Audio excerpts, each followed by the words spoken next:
Primer tema del diploma en ecografía básica, principios físicos de la ecografía. Doctores, si hacemos una pequeña pregunta, ¿qué herramienta utiliza el ecógrafo para poder realizar este método de imagen? La respuesta debe ser el sonido. El ecógrafo, la única herramienta que utiliza el ecógrafo para este método de imagen es el sonido. El sonido lo es todo cuando hablamos de ecografía. Entonces nos hagamos la pregunta tan importante, ¿qué es el sonido? El sonido es una energía mecánica. El sonido es una de las muchas energías que existen en el universo. No es magia, es una de las energías del universo. ¿Y qué dicen las leyes del universo? Que toda energía jamás se puede perder, sino se puede transformar. Entonces el sonido, al ser una energía, el sonido no se puede perder, sino podría transformarse. ¿Por qué mecánica? Porque se necesita de un medio mecánico, físico, para que se pueda producir ese sonido que no lo podemos ver, pero sí lo podemos escuchar, ¿no? Y luego viene la teoría, que resulta la vibración de las moléculas en un medio físico. Entonces, doctores, la herramienta que utiliza el ecógrafo es el sonido. ¿Qué es el sonido? Es una energía mecánica. ¿Qué significa? Que no se puede perder, pero sí se puede transformar y necesita de un medio físico para poder ser producido. El sonido es uno solo, pero el sonido puede venir con diferentes valores de frecuencia. ¿Cuál es el sonido que escuchan los seres humanos? Es el sonido que tiene una frecuencia entre los 20 a los 20.000 ciclos por segundo, que sería lo mismo decir de los 20 a los 20.000 Hz, porque decir Hz es lo mismo que decir ciclos por segundo. Entonces, ¿cuál es el sonido que escuchamos los seres humanos? Sonidos con frecuencia entre los 20 a los 20.000 Hz. Acá en esta gráfica podemos visualizar que el sonido está representado por esta línea blanca horizontal y dijimos que el sonido es uno solo, pero puede venir con diferentes valores de frecuencia. ¿A qué llamamos sonido? A los sonidos que tienen una frecuencia entre los 20 y los 20.000 Hz porque es el que escuchamos los seres humanos. Menor a esa frecuencia no escuchamos, mayor a esa frecuencia tampoco escuchamos. Los sonidos que presentan frecuencia menor a los 20 Hz se llaman infrasonidos. No los podemos escuchar, pero existen seres vivos con oídos más sensibles que sí los logran escuchar, como son los caninos, los perros, ¿no? Y los sonidos que presentan una frecuencia mayor a los 20.000 Hz se llaman ultrasonidos. Tampoco los podemos lograr escuchar. ¿Qué tipo de sonido utiliza el ecógrafo para este método de imagen? El ecógrafo utiliza los ultrasonidos. ¿Qué es un ultrasonido? Un ultrasonido es un sonido de alta frecuencia con una frecuencia mayor a los 20.000 Hz. ¿Qué significa Hz? Ciclos por segundo. Entonces, recordando esa parte, doctores, ¿qué parte del ecógrafo produce el sonido? Este dispositivo que se llama el transductor. ¿Cómo lo produce? Dijimos que todos los transductores en su interior tienen estos cristales que se llaman cristales piezoeléctricos. Entonces, el ecógrafo manda una corriente eléctrica a través de un cable al transductor. Cuando esa corriente eléctrica ingresa al transductor, hace que esos cristales piezoeléctricos vibren. Y la vibración de esos cristales hace que se produzca el sonido que sale del transductor. Entonces, ¿quién produce el sonido? El transductor. ¿Cómo lo produce? Por la vibración de sus cristales piezoeléctricos que tiene en su interior. Entonces, ¿cómo funciona un ecógrafo, doctores? Dijimos, el ecógrafo manda una corriente eléctrica por un cable del ecógrafo al transductor. Cuando esa corriente eléctrica llega al transductor, hace que sus cristales piezoeléctricos vibren. Esa vibración de sus cristales produce el sonido que sale del transductor, que va, choca y rebota. Cuando el sonido rebota, recibe un apodo, se llama eco. Ese eco ya tiene información del objeto en el cual rebotó.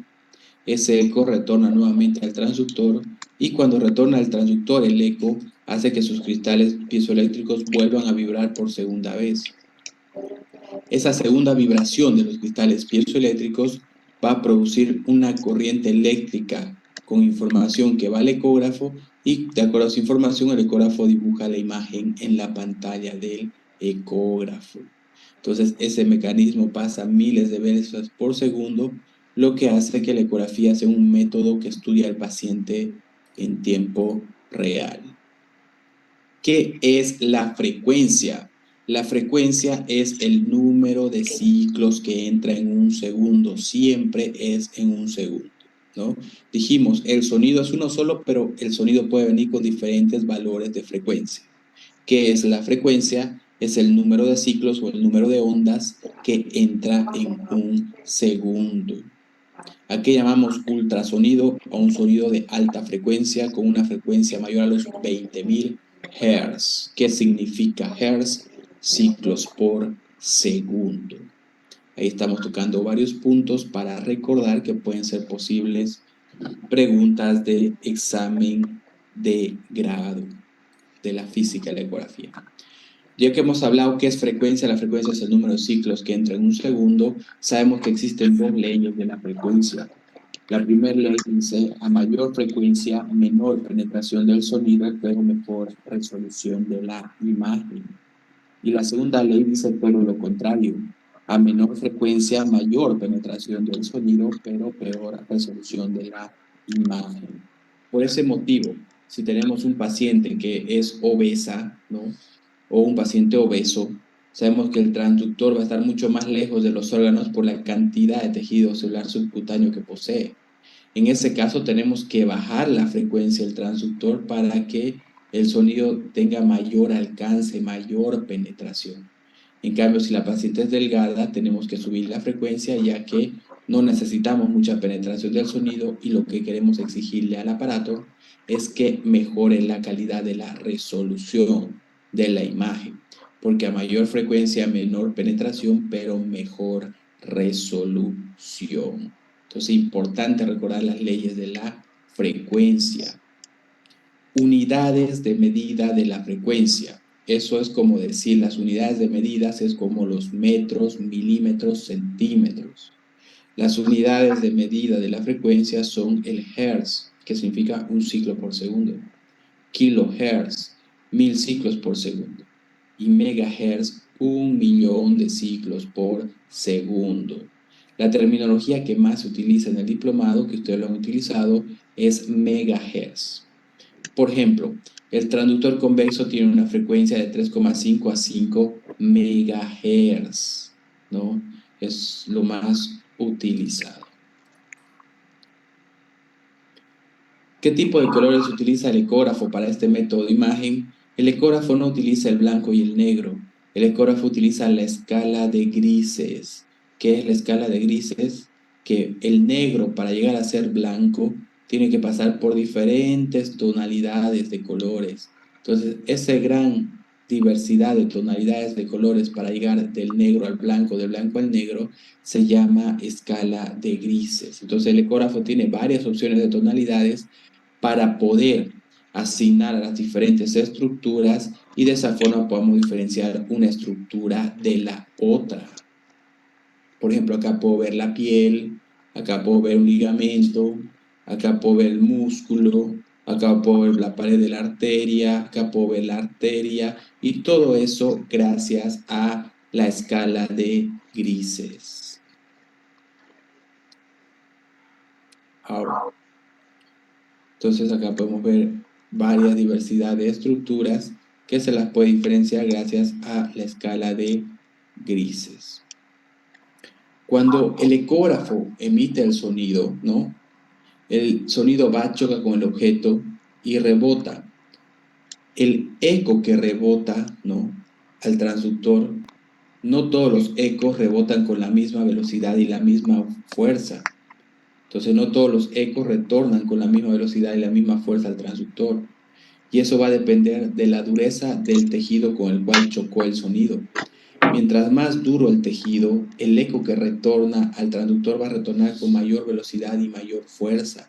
Mientras más blando el tejido, el eco que retorna al transductor va a retornar con menos velocidad y menos fuerza. ¿En qué se basa el ecógrafo para poder asignar los colores a las estructuras? En eso. Al eco que retorna con mayor velocidad y mayor fuerza al transductor, el ecógrafo le da el color blanco. Al eco que retorna con menos fuerza le da un color menos blanco. Al eco que retorna menos fuerza todavía le da un color gris. Y cuando no retorna eco al transductor, el ecógrafo le da un color negro. Esa es la explicación por qué en la ecografía los líquidos se ven negros. La orina en la vejiga se ve negra. El líquido amniótico se ve negro. Entonces, porque en el líquido no se produce el eco, el sonido pasa recto. Y si no hay eco de algún lugar, para el ecógrafo no existe esa estructura.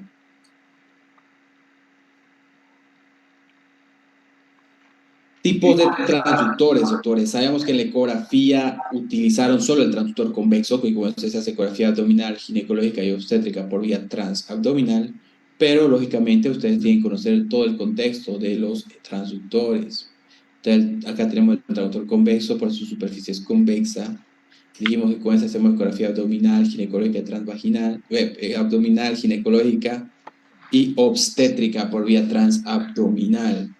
Este otro transductor se llama linear, por su superficie es rectilínea.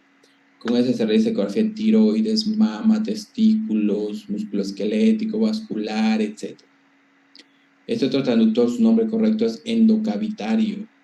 ¿Por qué? Porque con este se hace ecografía transvaginal en la mujer y ecografía de próstata por vía transrectal en el hombre.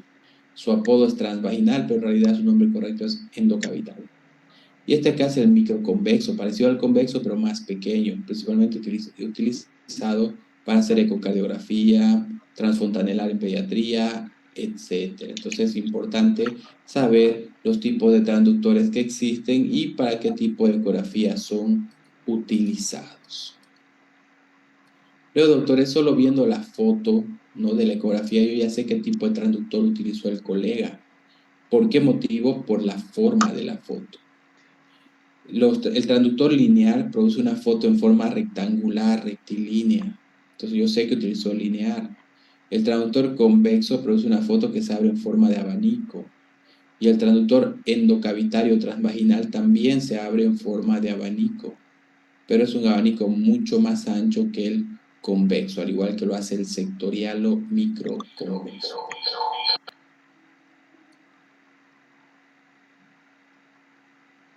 Entonces ya vamos recordando varios puntos, doctores, haciendo ayuda a memoria, ¿no?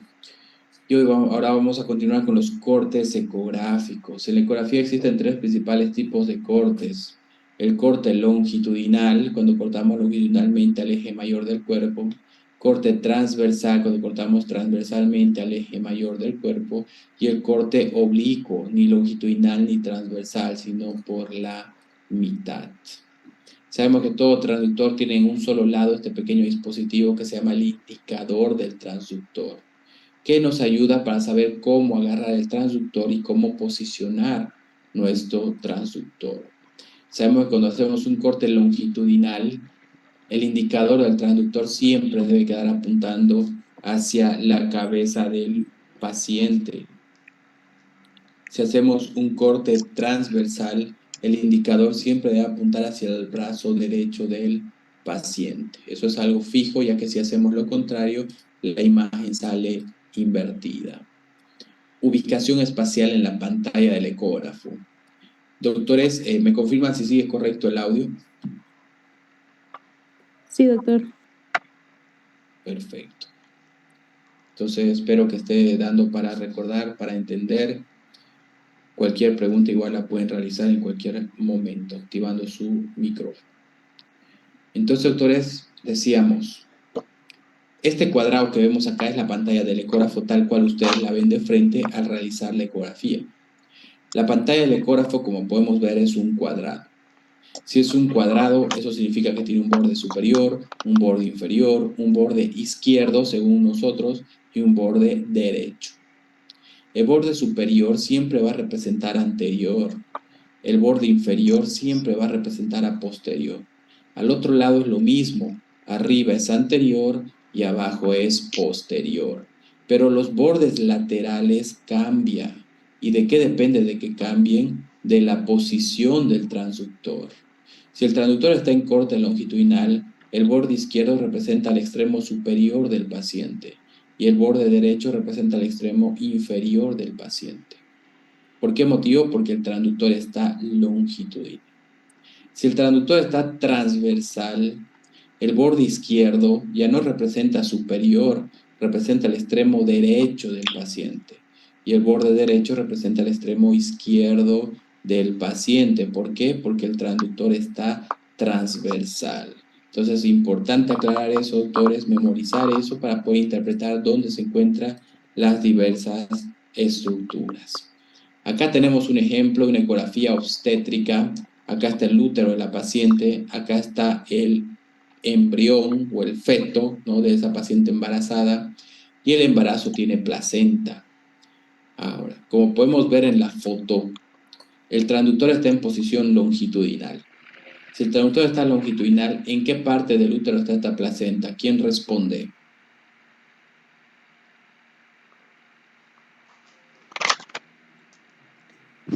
Anterior. Correcto, la placenta estaría en la cara anterior del útero.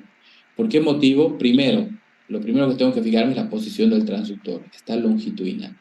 Luego, esta estructura que me interesa, que es la placenta, está más cerca del borde superior de la pantalla y está más lejos del borde inferior. Entonces, como está más cerca del borde superior, cuando el transductor está longitudinal, el borde superior representa anterior, dijimos.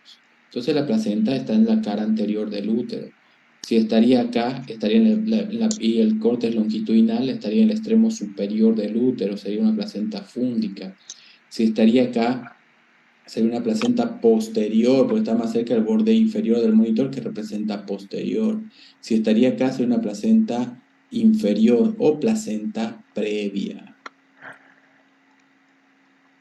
Entonces, importante recordar eso. Acá tengo otra diapositiva de ayuda mnemotécnica. Esta diapositiva se la voy a colocar en el grupo de WhatsApp, ¿no?, para que puedan repasar también para su examen de grado los temas que estamos tocando. Ecografía Doppler.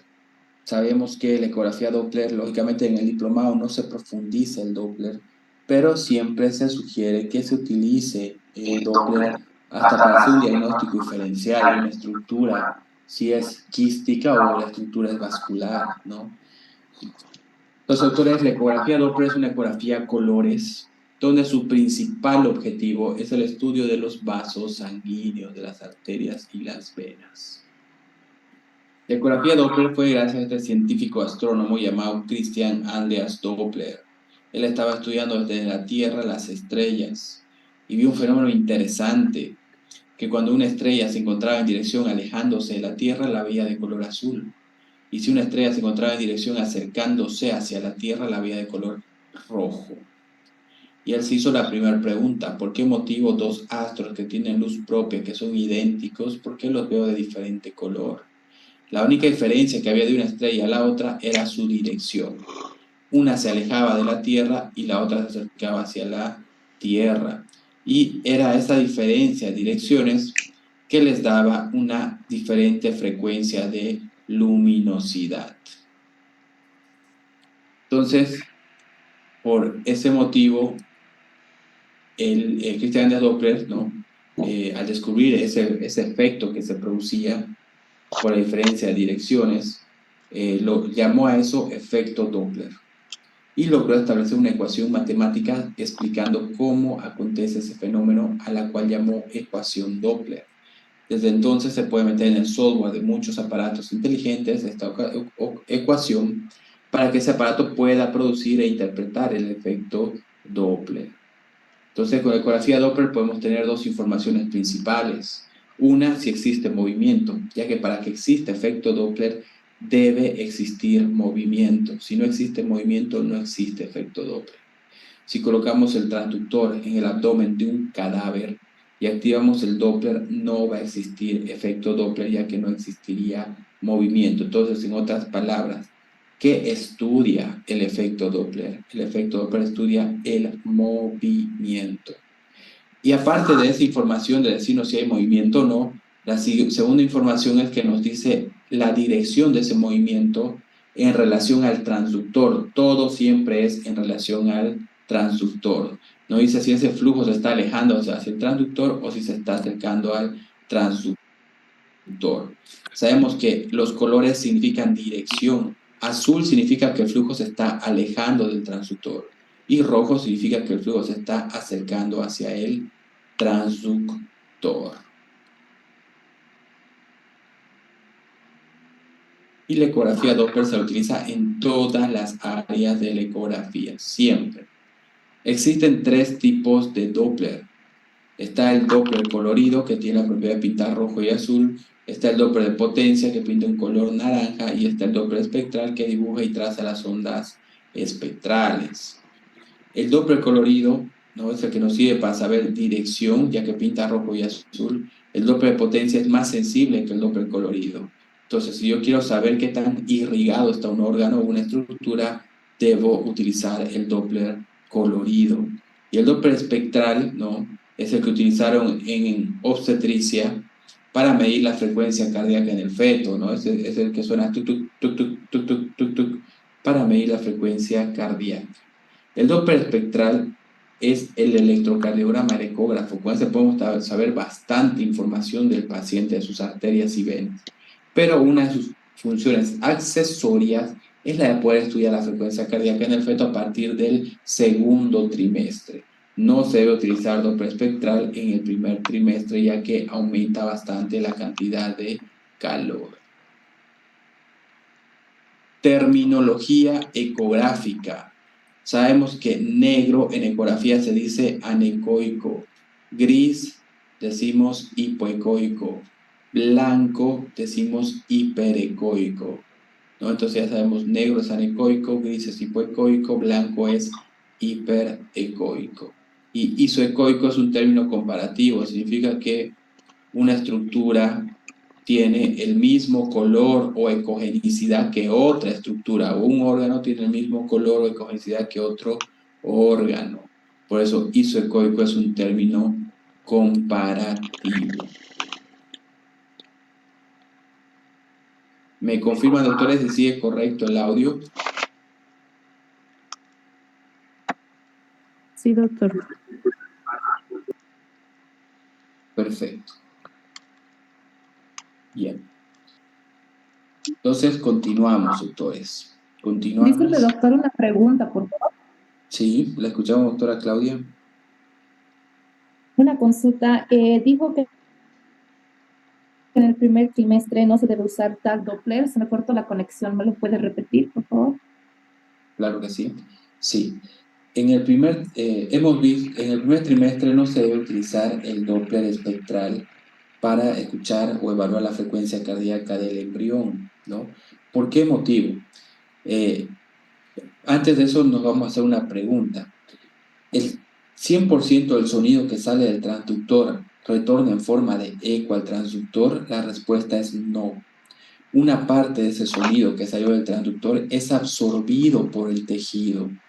¿Qué significa que el sonido se absorba en el tejido? Se transforma en calor. Entonces, y otra parte recién retorna en forma de eco. Entonces, la ecografía tiene un efecto biológico en los tejidos blandos. ¿Cuál es? Aumenta la temperatura de los tejidos. No tiene radiación, pero sí aumenta el calor en los tejidos. Entonces, si la ecografía normal aumenta la temperatura en los tejidos y nosotros activamos el Doppler espectral, podemos multiplicar por 15 la cantidad de calor que estamos produciendo en los tejidos. Y como sabemos que en el primer trimestre es la etapa de formación y desarrollo del embrión, entonces queremos evitar producir algún estrés en alguna célula, producir algún daño, ¿no?, o estrés en el embrión, y por eso no se debe utilizar el Doppler espectral en el primer trimestre. A partir del segundo y tercer trimestre es el mejor método para evaluar la frecuencia cardíaca. Si alguien es mamá y escuchó en el primer trimestre el corazón de su bebé con Doppler espectral, porque es el único que suena, ya que la otra opción, que es el modo M, no suena, ¿no? No quiere decir que sí o sí pase algo, ¿no? Pero sí se debe evitar. Entonces, en el primer trimestre, como lo vamos a ver en la siguiente clase, cuando estemos repasando obstetricia, estudiamos el corazón con el modo M, que es una opción accesoria, ¿no?, que es lo mejor para la salud del feto en esa etapa del embarazo. Entonces, doctores, continuamos con esta parte antes de dar un pequeño receso, ¿no? Ya que es importante, si no se hace muy pesada la clase. Artefactos ecográficos. En la ecografía existen artefactos y los tres principales, hay más artefactos que también lo vamos a mencionar, pero los tres principales son estos de acá: la reverberación, sombra acústica posterior y refuerzo acústico posterior. Entonces vamos a ir viendo cada uno de esos artefactos. Refuerzo acústico posterior. Entonces, antes de eso, doctores, quiero explicarles algo. Estoy dejando de compartir la pantalla un pequeño minuto. Voy a entrar a una opción en la computadora.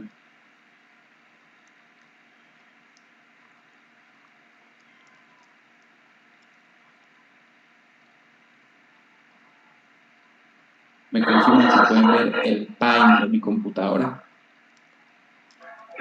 Sí, doctor, se ve. Perfecto, gracias.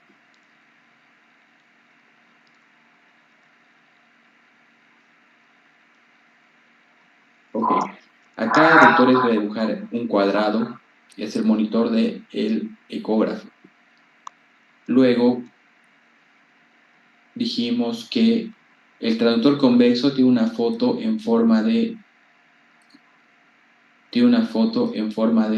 un segundito, voy a borrar esto.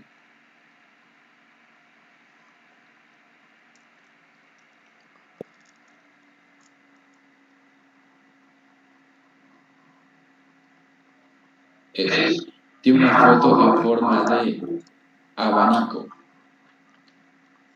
Siempre en la parte de arriba de la pantalla van a ver unas líneas blancas de esta forma. Si el traductor es convexo, las líneas son convexas. Si es lineal, las líneas son rectas, etc. Entonces, esas líneas de la parte superior de la imagen, doctores, representa el transductor. Es como si el transductor estaría colocado en ese lugar. Como nosotros colocamos el transductor en la parte anterior del abdomen del paciente, por eso el borde superior de la pantalla representa anterior. La parte más lejos del transductor va a ser la parte posterior del paciente, por eso el borde inferior representa posterior. Por eso nunca cambia, ¿no? Arriba es anterior, abajo es posterior. Entonces, eso es lo que quiero que podamos entender, ¿no? Entonces, doctores, explicando esa pequeña explicación, voy a volver acá a la presentación. ¿Me confirma si se puede ver el PowerPoint de la vejiga? Sí. Sí, doctor. Perfecto. Entonces, doctores, aquí este es un transductor convexo. Acá arriba vemos esa línea blanca que representa el transductor. Por eso, esta es la pared anterior de la vejiga y esta es la pared posterior de la vejiga. El artefacto refuerzo acústico posterior se produce cuando el sonido pasa de una estructura líquida a una estructura sólida. Este artefacto se va a producir en la pared posterior de esta estructura líquida y se ve como una cortina blanca hiperecogénica que sale de esa pared posterior. El ecógrafo me está diciendo que esta estructura no es sólida, que en su interior tiene líquido. Eso significa el artefacto refuerzo acústico posterior. El principal órgano normal que se produce ese artefacto es la vejiga. Siempre va a producir refuerzo acústico posterior, su pared posterior. Luego puede estar la vesícula biliar, las vísceras huecas que produzcan este artefacto. Principal patología que produce artefacto refuerzo acústico posterior, los quistes. Acá hay un quiste hepático, un quiste de hígado, que podemos ver que su contenido es anecoico y que su pared posterior tiene esa cortina blanca hiperecogénica que es el refuerzo acústico posterior. Entonces, la principal patología que produce ese artefacto son los quistes. Siguiente artefacto, sombra acústica posterior. Ese artefacto se produce cuando el sonido choca con una estructura calcificada. Esa estructura calcificada no deja pasar el sonido. y si no hay ecos de un lugar, el ecógrafo va a pintar de color negro, ¿no? Anecoico.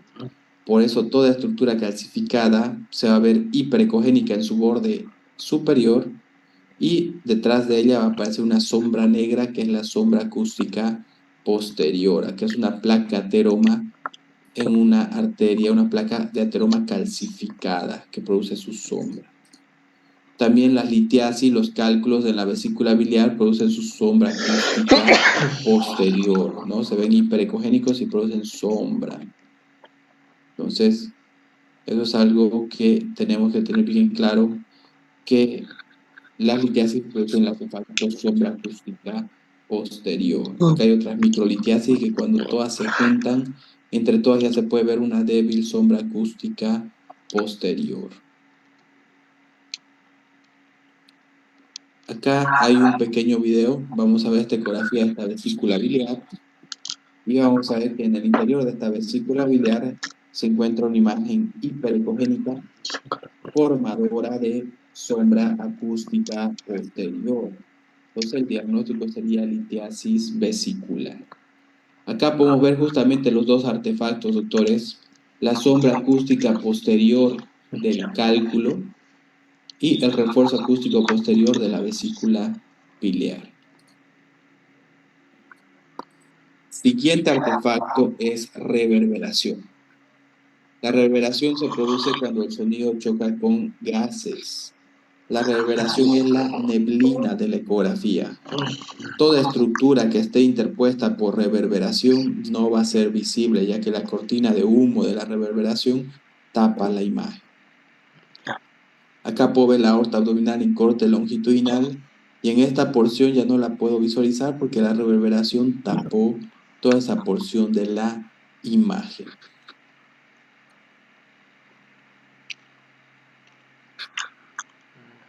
Siguiente artefacto está la imagen en espejo. La imagen en espejo es cuando se produce cuando el sonido choca con oxígeno, con gas. Su física es diferente a la producción de la reverberación, es diferente. El artefacto imagen en espejo es cuando el ecógrafo encuentra una estructura y esa misma estructura la vuelve a dibujar más lejos, más distalmente. Entonces van a existir dos imágenes idénticas en el paciente, una real y la otra falsa, replicada, como es la imagen en espejo. El principal órgano que se produce este artefacto es el hígado, porque arriba del hígado tenemos el pulmón, que es el que hace que principalmente se produzca ese artefacto a nivel del hígado.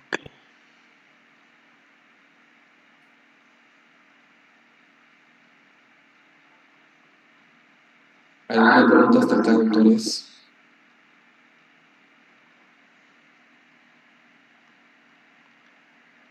Ok. Una consultita. Entre la imagen de espejo dijo cuando el sonido choca con gas. Gas, oxígeno, correcto. Su física de producción es diferente a la reverberación, ¿no? Es más alargado, ¿no? Más alargado el explicar la producción física de la imagen en espejo, pero es diferente a la reverberación. Por eso principalmente es el pulmón el que hace que se produzca esa imagen y el órgano en abdomen, que es el que más frecuentemente la va a tener, es el hígado, ya que superior al hígado tenemos el pulmón derecho, ¿no? Entonces, ese es el artefacto imagen en espejo. Ese artefacto no es obligatorio tener que eliminarlo. Conociendo la anatomía ecográfica sabemos qué estructura es real y cuál es la falsa. O si al comienzo hay un poco de duda, se puede cambiar de posición al paciente y se puede tratar de que ya no se produzca ese artefacto, ¿no? Entonces la imagen en espejo es un artefacto frecuente visualizado a nivel del hígado. Perfecto. Entonces, doctores, ahora vamos a hacer esto de acá, que puede ser que les pidan bastante en el examen de grado, es el de escribir un informe ecográfico. Y vamos a ver que todo lo que hemos hablado hasta el momento, todos esos conocimientos se ponen en práctica al momento de realizar el informe ecográfico.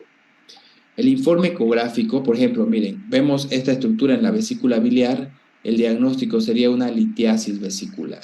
Bien, le pueden decir, doctor, está bien, correcto su diagnóstico. Ahora quiero saber cómo usted describiría en el informe ecográfico esa patología. Entonces, doctores, tenemos que saber y sabemos que el informe ecográfico se divide en dos partes. La parte descriptiva, donde hay que describir todo de esa patología, y la parte conclusiva, donde directamente damos la conclusión, la hipótesis diagnóstica. Por ejemplo, en este paciente, en la parte descriptiva, yo colocaría: se visualizó en topografía del cuello de la vesícula biliar la presencia de una imagen arredondada, hiperecogénica, formadora de sombra acústica posterior, midiendo tanto por tanto, dando un volumen de tanto, presentando o no presentando movilidad al cambio de decúbito del paciente, compatible con litiasis vesicular. Y en la hipótesis diagnóstica directamente colocamos litiasis vesicular y finalizó el informe. Entonces pueden tener varias preguntas de esa forma, doctores. Por ese motivo, vayan colocándose imágenes y ensayando cómo describirían esa patología, ¿no? Imágenes de riñones, de hígado, vesícula, etc. Entonces es importante que de esa forma también puedan ir practicando, ya que pueden haber varias preguntas o tal vez a alguien le toca pura de estas preguntas en el examen de defensa de grado.